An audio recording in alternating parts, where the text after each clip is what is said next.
Hello and welcome back to the channel. Today we're continuing our DP-600 exam preparation course and we're up to video 9, designing and building semantic models. Now, as you can see from the course plan, we're making really good progress. We've just got a few more important sections to look at. And today we're going to be starting Power BI and semantic modeling part of the exam. Specifically, we're going to be looking at the different storage modes, import mode, direct query, direct lake. We're also going to be looking at composite models and what we mean by that, including aggregations as well. We're going to be looking at the large format data set, and then we're going to be digging into a bit of a practical example in Power BI desktop, defining different DAX measures. We're going to be looking at functions, iterators, table filtering, windowing, information functions, and some of the other more advanced or more recent features as well, including calculation groups, dynamic strings, field parameters, that kind of thing as well. As ever, we're going to have 5 sample questions at the end of this video to test your knowledge. Now, bear in mind that I wouldn't classify myself as a Power BI developer. I used Power BI quite a lot about 6-7 years ago. Recently, I've been more focused around data engineering, data science. So I'll try and explain these concepts as best possible, but I definitely recommend doing your own research. I'll leave a link to a lot of really good resources for this kind of thing in the school community so that you can go in a bit more detail there. So first up, we're going to be looking at storage modes. Now, I've mentioned this fair amount on the channel, and lots of people talk about storage modes within Power BI and Fabric. So we're going to do a bit of a revision what we mean by different storage modes, some of the advantages and disadvantages, and how you can choose between them. So this is the diagram that exists in the documentation. I think it does a pretty good job at framing out 3 different storage modes, connection modes, you might also hear it called as well. Now, if you've worked in Power BI for a while, you're definitely going to be familiar with both the import mode, this one in the middle, plus the direct query mode. Potentially you might have used that as well at the top there. So for those not coming from the Power BI background, the import mode is basically going to take a copy of your data from source and load it into Power BI. So it's storing a copy of all your data in the actual Power BI data model itself. Now that makes it really fast when you're building reports because your data is right there. Now it does have some limitations in that because you're copying your data into Power BI, there are some limitations around the size, right? That's one of the main limitations on import mode. And also because you're having to do this lift and shift import on a schedule normally, your data in your Power BI data model is not going to be always up to date because you're going to have to do it every hour potentially. There is the chance that your data will become a little bit stale. On the other hand, we have direct query. So moving up to this top one here, in direct query, whenever the user views a particular visual, particular report page, Power BI actually sends a query back to your source. It's going to perform a query of that source and then get back fresh data. So in doing so, it's near real time. So that's one of the benefits of direct query. Some of the downsides of that mean that we can't actually perform much transformation on that data. It has to be transformed in the source, right? You have to create views and tables that already are transformed. In practice, direct query can be really slow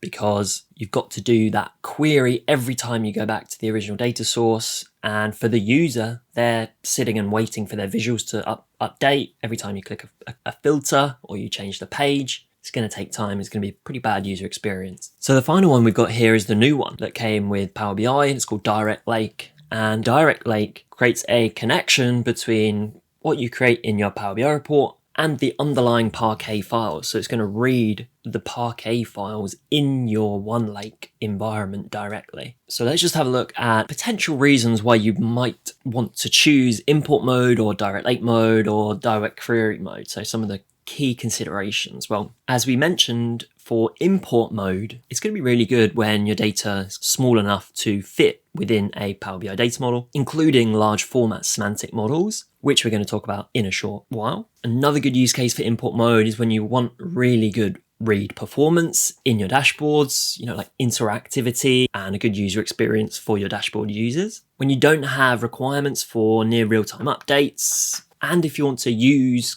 calculated columns or calculated tables, if you want to be doing that kind of stuff, then you're going to be wanting to using import mode. And if you want to combine data from multiple different data sources, that's another good use case for import mode, which leads me nicely into when you would choose direct lake mode. Well, the first limitation really is that your data has to be stored in one Fabric data store. So in a lakehouse or a data warehouse, for example, you can't use direct lake mode to access data across lots of different data stores. So that's one limitation. The prime use case is when your data set is really, really big. We're talking tens or hundreds of gigabytes here. Now, obviously that would be too big for most import mode models, but that use case is really, really good in direct lake mode. Now, with direct lake mode, it will require a little bit of a different skill set within your team because you're going to have to do a lot of the data modeling more upstream in your lakehouse, in your data warehouse, right? Because you need to materialize Parquet files that can be read by the direct lake mode connection. And typically what that means is your data transformation, your data modeling is going to have to be done in your lakehouse. So either using Spark or T-SQL. And that might be a slightly different skill set to what you might have in an import mode Power BI team, for example. Okay, so finally, let's just talk about when you might want to choose direct query mode for your semantic models. Well, again, if you need near real-time updates, that's going to be a really important one. Again, you're going to be needing to do your data transformations more upstream, so in your data source, wherever that might be. And direct query is also an important part of what we call composite models, which we're going to look at in more detail shortly. So let's look at composite models then. So a composite model combines one or more of these different connection modes that we just discussed previously. Now, commonly, this is a direct query fact table and import mode dimension tables. Because if we think about the common characteristics of a fact table versus a dimension table, well, in our fact table, we're going to have a lot of rows, normally a lot of data, could be millions or even billions of rows, and it's likely to be updated very often, maybe every minute or every second, even in some OLTP transaction processing type fact tables. They could be hundreds and hundreds of records every second. Now, because of those characteristics, direct query can be a good match for that type of data set, right? Because you get near real-time updates. So on data sets that are changing very often and very fast, direct query gives you that near real-time access to fresh data, right? Now with the dimensions, they might be changing a lot slower. So it makes sense to use import mode for those dimensions. You know, your product table might be updated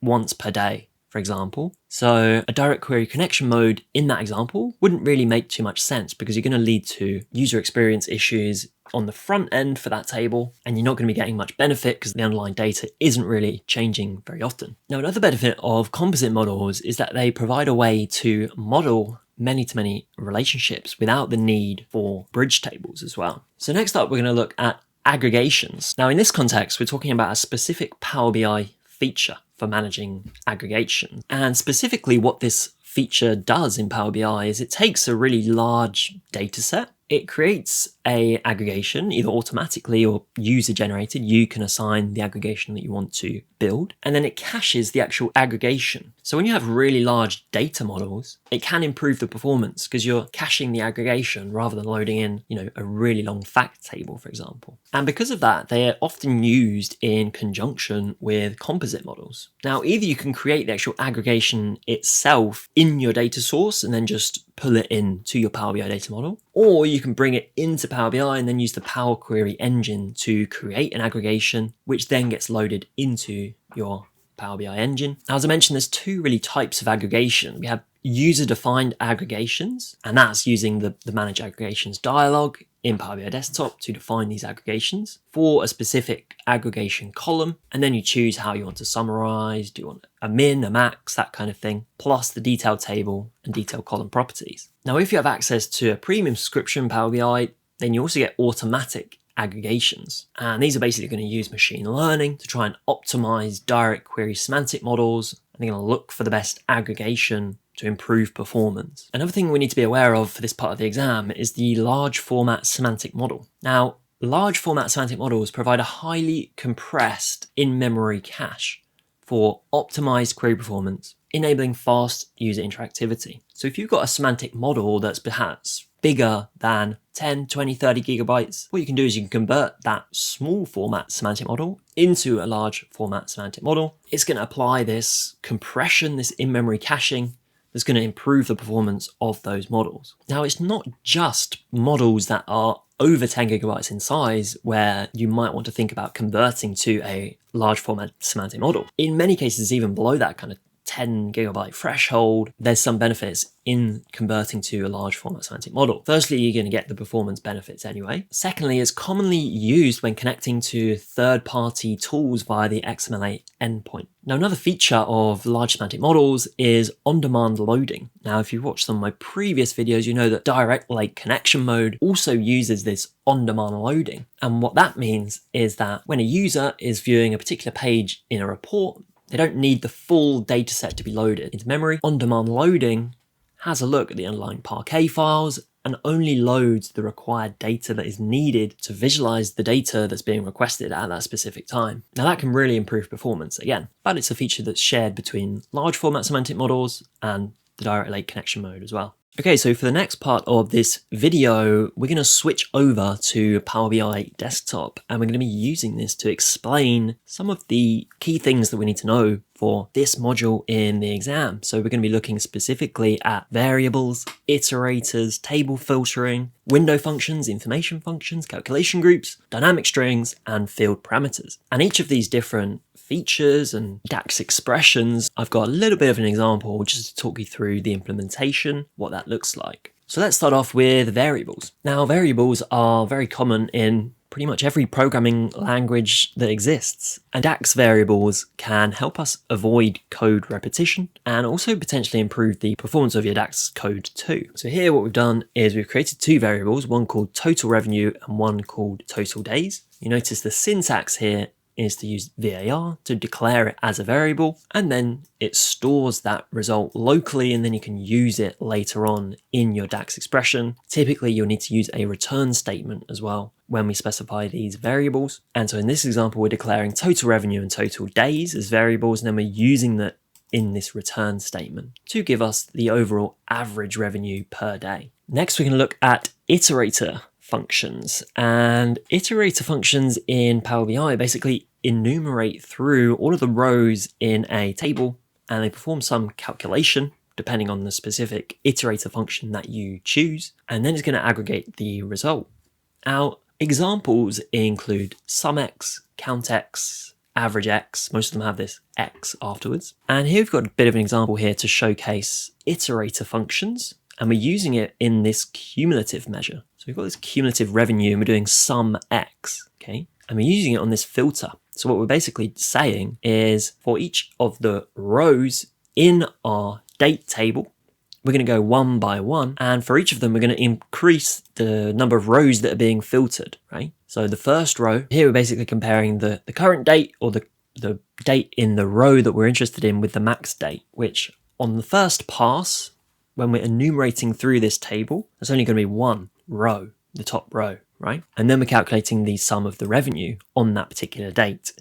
Now on the second row, obviously this is going to increase to 2 rows. So then we're going to do a cumulative revenue for the revenue on the first and the second row. Then we're going to go down to the third row in that table, and it's going to give us the sum of the revenue on the first, second, and third rows. So when we do this through the whole table, the result is this cumulative chart of revenue, basically from the first date here all the way through to the last date, which is about 19 billion in revenue on the last date in our data set, which is 31st of May 2020. Next up, we have table filtering. Now, table filtering uses the function filter, and it basically returns a table that represents a subset of another table or expression that you're using. So in this measure, we're calculating total revenue by category. And so we're using the calculate function, and we're passing in the sum of the revenue, and then we're filtering it by specific product names. So what this is going to do is create us this chart, right? So we get revenue figures for each particular category because we're doing this filtering of particular product names. So like Audi, Tata, Hyundai, these are all product names. And our filter expression here is basically filtering out the product name where it's equal to the selected value of product name. Next up, we're going to look at window functions, and there's actually 3 functions in DAX that are classed as window functions. You have the window function called window, index, and offset. We're going to be focusing on the window function in this example, and some of the use cases where you might want to use a window function. Well, if you've used window functions maybe in SQL. The result is quite similar. The way that you implement it is quite a bit different actually. So a use case might be for things like rolling averages. So if you want to create a 3-month moving average of revenue, for example, you might want to use window functions. Obviously, there's lots of ways to do moving averages in Power BI. In DAX, window function is one of them. Or our window can actually be a category variable. So say, for example, the average revenue for each department in a company. So if we take a look at the documentation for the window function at a really high level, basically what it's going to do is return multiple rows which are positioned within a given interval. For example, we're going to give it a from and a to window, basically, and it's going to return the rows that meet that criteria, right, between the from and the to date. Now, there's a few other parameters maybe to be aware of here, including from type and to type. So here we can specify either absolute or relative values. So absolute is just going to take the whole table from top to bottom and pick the absolute value in your from parameter here. Or do you want it to be relative, right? So relative. So if you pick a from type of relative, rather than looking at all of the values in this table and picking the first or the second or 90th value from top to bottom, the relative is going to look at the current date and then look at maybe -10 might be a relative from parameter. Now, on its own, the window function is not particularly useful. Normally, how it's used, if we scroll down to an example here, it's going to be used in combination with some other sort of measure. Typically, as you can see here, it's used in this iterator function. So we're using the window function to get a window of data, and then we're applying average X on through that window. And that's to return the 3-day average price.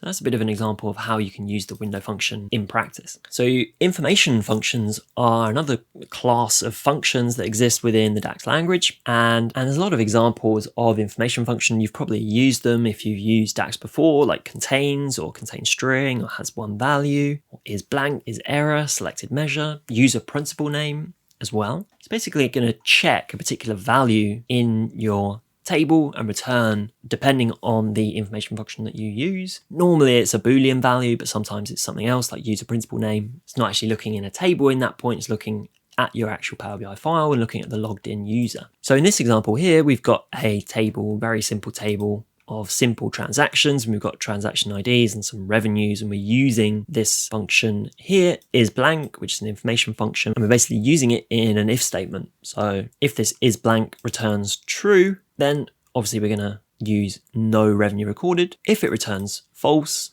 so i.e. there is some value in that column, then we're just going to write out revenue recorded, and then we get this sort of table here. Next up we have calculation groups, and it provides a simple way to reduce the number of measures in a model, or at least the maintenance of those measures in a model. So say you want to create daily average, monthly average, and then yearly average measures. And you might want to do this for revenue, and you might want to do this for cost, and you might want to do this for salaries. There's a lot of repetition that you're going to have to do in this DAX code. So what we can do in calculation groups is basically parameterize those DAX measures so that the actual maintainable code that you're writing is a lot less. Now you can create these now in Power BI Desktop as of a few months ago, and also in Tabular Editor as well. Got an example here where I've created this calculation group, and it's called averages. Now to have a look at our calculation group, let's just go over to the modeling tab, and then you can see here we've got calculation groups, averages, and then we've got some different calculation items. So obviously to create a new one, you can create a new calculation group here. Now in this calculation group, I've actually got 3 calculation items. The first one is just the total, which is just selected measure. That's kind of like your baseline measure. And then we're going to reuse that, or we're going to call that within other measures. So like the daily average is going to call selected measure here. The monthly measure is also going to call selected measure, but this time on the month. Next up, we're going to look at dynamic string formatting. And this is a pretty cool one. It basically allows you to apply string formatting on numerical measures without updating the underlying data type underneath, so it can remain as a numeric measure. In this example here, we've created this measure called dynamic format measure. We're using this sum revenue just as an example here. In our example, what we're doing is giving a few different options in our switch statement. So if it's less than 1,000, we're not going to do any formatting at all. If it's between 1,000 and a million, we're going to add in this K, so 1,000. We're going to add in an M if it's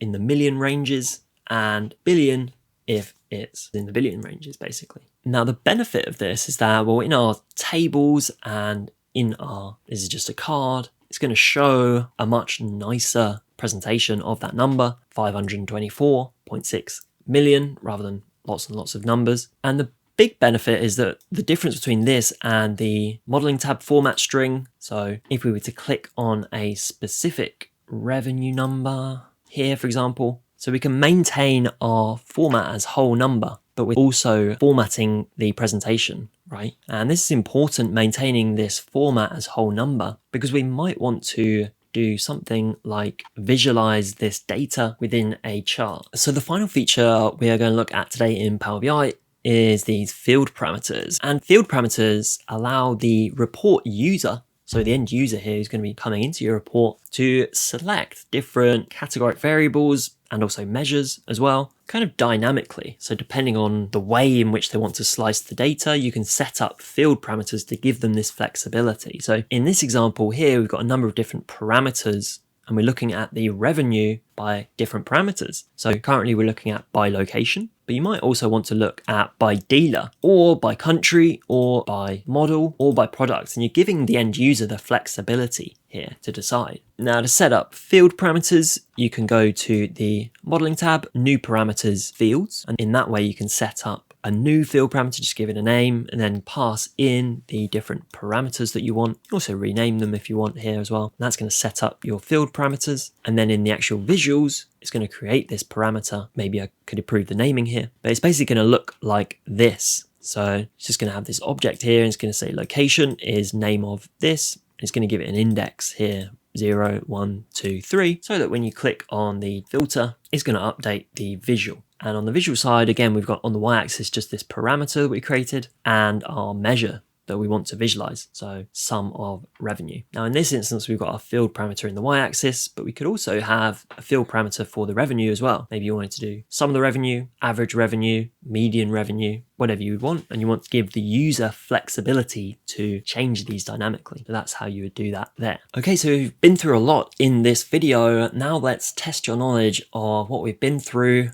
and some of the questions that you might face in this section of the exam. Question 1. The DAX expression average X is an example of A, an information function, B, a calculation group, C, table filtering, D, a window function, or E, an iterator function. Pause the video here, have a little think, and then I'll reveal the answer to you shortly. So the answer here is obviously an iterator function. Now the big clue here is the X at the end of average X, which generally denotes an iterator function. Of course, an iterator function is those ones where we're going to be enumerating through every row in a particular table and performing some calculation before combining the results in some way, depending on how you set up your iterator function. It's not going to be information functions. It's not going to be a calculation group, table filtering here, where you might actually do some table filtering within your iterator function, but average X itself is not table filtering function. Similarly with window functioning. Again, you might use an iterator function average X within a window function, but average X itself is not actually a windowing function. Question 2.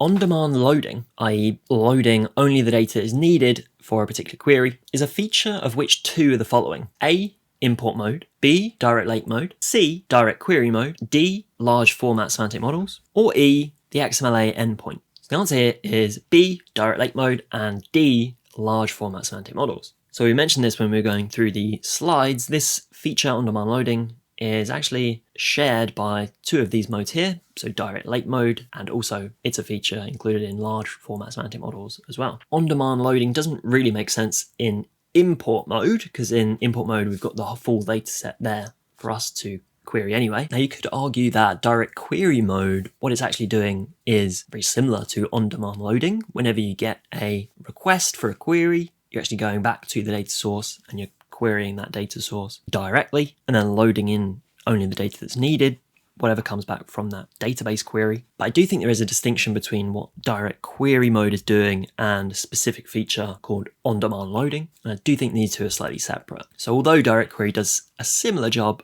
it's not actually leveraging on-demand loading. And the XMLA endpoint, E, is just not the correct answer. Question 3. Dynamic format strings overcome which significant limitation that comes from using the DAX format function? Is it A, the format function is slow on large datasets? B, the format function returns a string value, so the values can't be used in chart visuals? Is it C, the format function can't handle date locale conversion whilst formatting? Or is it D, the format function can't be used with field parameters? So the answer here is B, the format function returns a string value, so the values can't be used in chart visuals. One of the major benefits of dynamic format strings is that you actually retain the original data type for that particular column. So if you've got a numeric data type, maybe you want to format some millions or billions in that numeric data type, you can create a dynamic format string that's going to visually format the string, but the underlying data type still remains numeric. So you can use that field within charts, right?